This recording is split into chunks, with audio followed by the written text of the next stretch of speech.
21:47, charlábamos ya con el sociólogo, hombre ideal para saber de medios de comunicación, politólogo, escritor, Daniel Rosso. Hola Daniel, ¿cómo va? Por aquí estamos, Oscar y Sergio. ¿Qué decís vos? ¿Cómo están? Saben que los escucho muy despacito. Ah, bueno, vamos a intentar darle un poco más de retorno a Daniel, Alejandro. Ahí está muy bien, ahí está. ¿Cómo estás, Daniel? ¿Cómo te va? ¿Cómo están? Muy bien. ¿Cómo están ustedes? Muy bien. Por suerte, muy bien, che. ¿Vos cómo va? Bien, che, bien. ¿Qué temita, ¿Qué temita elegiste? Bueno, porque hubo varias declaraciones del expresidente Macri haciendo alusión a la libertad y apareció también la actual vicepresidenta en otro acto, en este caso en La Plata, también hablando de la palabra libertad, pero claro, es la misma palabra, pero con contenidos distintos. Entonces, lo que aparece ahí, como siempre suele suceder en la política, es una disputa por el sentido de las palabras. En general, Juntos por el Cambio y Macri en particular, hace mucho uso de la palabra libertad, porque esa palabra está en la base de toda su concepción política. Para Macri, para Juntos por el Cambio, la libertad es como una especie de insumo general. Es decir, si la sociedad tiene libertad, con la libertad, se autoprovee y no necesita de nadie, no necesita del Estado, solo para cuestiones que tienen que ver con que esos individuos puedan ejercer su libertad. Es decir, todo nace y todo termina en el individuo. Si el individuo tiene libertad, aprende, cambia, crece, produce, etcétera. Por lo cual, en esa concepción, la sociedad es una suma de individuos. Lo que se trata es de darle libertad al individuo para que el individuo desarrolle su creatividad y, si eso se hace, hay como una especie de movimiento virtuoso.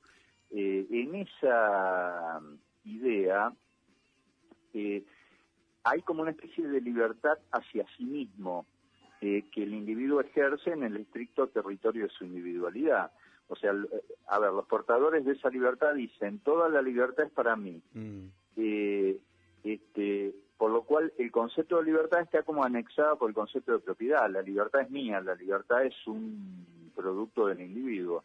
Pero hay otro, esa es como la concepción de Juntos por el Cambio. Hay otra concepción de libertad que es la que expresó en este acto la actual vicepresidenta, en donde se es libre si se ayuda al otro a ser libre. Y en ese camino la libertad pasa a ser un bien colectivo, es un bien comunitario. Hagámonos la idea de alguien que efectivamente se cuida en la pandemia y entonces cuidándose, cuida a los otros y todos en conjunto salimos de la pandemia, por lo cual somos libres colectivamente. Bueno, esta es esta segunda idea. En la primera idea, resumiéndolo a dos consignas, la patria soy yo, ¿no? Es el individuo, es el lugar que efectivamente resume toda la libertad.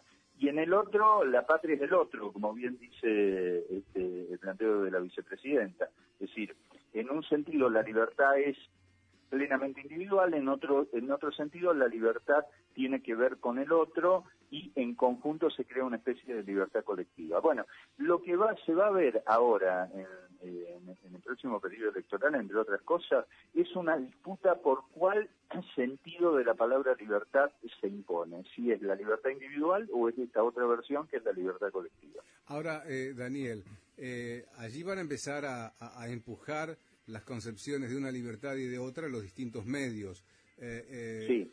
¿Cómo crees que saldrá ese partido? Bueno, a ver, ustedes saben que hay como una especie de dos bloques, con uno en el medio, que es un bloque que va efectivamente a empujar esta idea de libertad más individual, y va a haber otro bloque que va a empujar esta idea de libertad más colectiva.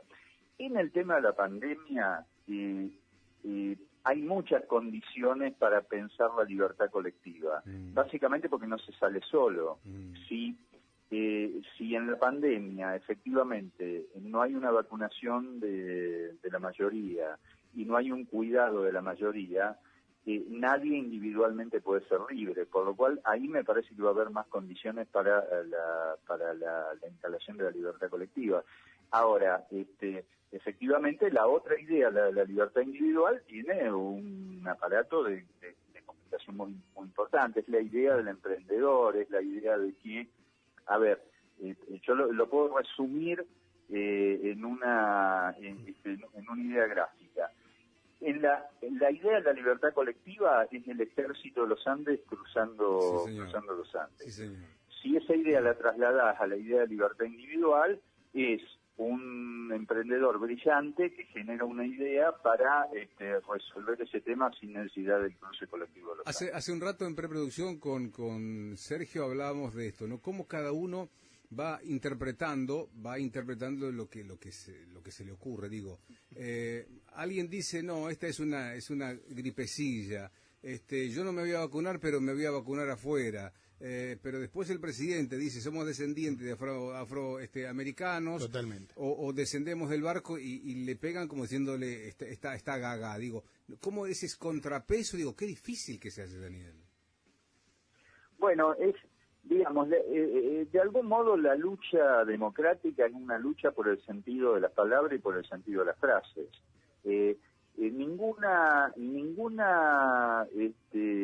Ningún discurso político es ingenuo. Todo discurso político busca resultados.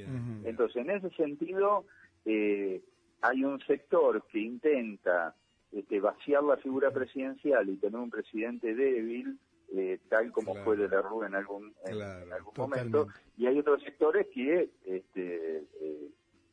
pugnan por tener un presidente fuerte, sobre todo en un escenario de crisis global como el que impone la pandemia. Ahora, quien quiere el presidente vaciado, el presidente débil, y los que quieren el presidente fuerte, son parte de la disputa democrática, ¿no? A mí me preocupa más una deuda de casi 50.000 millones de dólares contraída por el gobierno de Mauricio Macri que una palabra descendiente de los barcos o de afroamericanos. Pero, viste como las varas son injustas, Daniel. Y, a ver, lo que hay siempre detrás de estas discusiones son distintas concepciones de la sociedad. Si uno imagina una sociedad en donde la relación entre los individuos es de solidaridad, o uno imagina una sociedad en donde la relación entre los individuos son de falta de vínculo y de vuelta sobre la individualidad más plena. Claro. Además, Daniel, una idea tiene un sistema de medios que es tremenda y la otra un escaso sistema de medios. Bueno, efectivamente es una sociedad con desequilibrio comunicacional, pero además, a ver, hay una idea que a mí siempre me parece muy interesante para explicar esto de la libertad individual, que es, hay un teórico francés, se llama Michel Maffesoli, que inventó una teoría que se llama el puntillismo. Sí. A ver, ¿qué es el puntillismo? Ustedes saben que la idea de progreso es una línea ascendente. O sea, se supone que si vos estudias mucho, trabajás mucho, ascendés en tu condición social. Sí, obviamente, teóricamente, porque después la realidad es bastante más complejo. Pues la idea del puntillismo es que esa línea ascendente implotó y entonces lo que quedó en lugar de la línea son el conjunto de los puntos que integran la línea. O sea, ¿qué es una línea? Un conjunto de puntos, uno al lado de otro. Bueno, si esa línea explota, lo que quedan son los puntos. ¿Quién es este individuo de la posmodernidad plenamente individualista que reivindica Juntos por el Cambio? Bueno, es un individuo que entra en un punto y sale, que entra en otro punto y sale, que entra en el siguiente punto y sale, y así. Y no forma parte de ninguna línea, está solo en el mundo en la relación con ese punto. Y no acumula nada, porque en ese proceso no acumula ni conocimientos, ni afectos, ni tampoco dinero, porque es toda vida de consumo. Bien. Es como una especie de individuo que vive en el día a día y en relación consigo mismo. Es una idea de individuo narcisista. Bueno, a esa idea del individuo que solo vive para sí mismo, hay otra cultura política que plantea un individuo que vive en relación con otros y que lo vincula a esos otros valores como solidaridad, empatía, etcétera, etcétera. Bueno, son dos modelos de sociedad, cada uno elige el que más le gusta. Daniel, me encantó. Yo querría tenerte como mínimo 2 veces por semana. Mínimo. Y eso que hoy le interrumpimos el partido, Daniel. Me gustaría, Daniel, me gustaría. Yo sé que lo vas a pensar. Yo sé que lo vas a pensar. Bueno, esto forma parte también de esta necesidad de... Porque, a ver, el tema es que podamos reflexionar juntos, todos. Ahí. Así se crea una sociedad. Después puede haber alguien que diga, mira, yo la verdad quiero esta sociedad del puntillismo, yo quiero un individuo cerrado sobre sí mismo, un individuo narcisista. Bueno, está bien, está en su sano derecho elegir ese modelo de sociedad. Yo la verdad prefiero el otro, pero bueno, cada uno decide ahí. Bueno, pero desde acá nos gustaría que nos ayudes a pensar. Claro, Daniel. Así que me encantaría. ¿Lo vas a pensar? Dale, con mucho gusto. No, me encanta escucharte, Daniel. Te mandamos un abrazo, gracias. Un abrazo grande. Gracias, Daniel. Sociólogo, politólogo, escritor, Daniel Rosso, va por vos.